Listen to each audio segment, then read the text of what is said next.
उसके बाद क्योंकि आपको पता है जब हम किसी एग्जाम की प्रिपरेशन कर रहे हैं या किसी जंग में जाते हैं तो सिलेबस को कंप्लीट करना होता है, और सबसे पहले हमें उस सिलेबस के बारे में पता भी तो होना चाहिए ना। ठीक है, तो क्लास 6 के लिए सिलेबस की बात करें, बिल्कुल एनसीईआरटी जो आरएमएस का जो फॉर्म आया है ना, जो प्रोस्पेक्टस है उसमें साफ साफ लिखा है जो क्लास 5th का स्टैंडर्ड सिलेबस है वही आपके 6th क्लास में पूछेगा। इसका मतलब जी के जो ईवीएस की 5th की बुक है ना उसको आपने इतनी भयंकर तरीके से पढ़नी है, 20 30 40 बार पढ़ना है। आप 6th को भी टच कर सकते हैं, है ना। ये नहीं कह रहा हूं कि 5th का ही पढ़ोगे तभी सिलेक्शन होगा, नहीं, एडवांस तो पढ़ना पड़ेगा ना।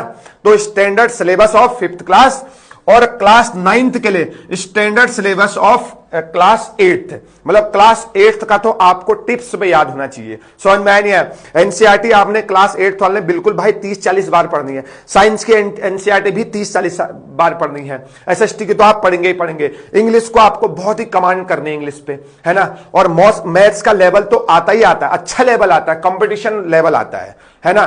तो स्टैंडर्ड सिलेबस का मतलब यह हुआ कि जो चैप्टर है उन्हीं के अंदर में से पूछेगा, लेकिन इसका मतलब भी नहीं कि एनसीईआरटी से सवाल उठा के पूछेगा।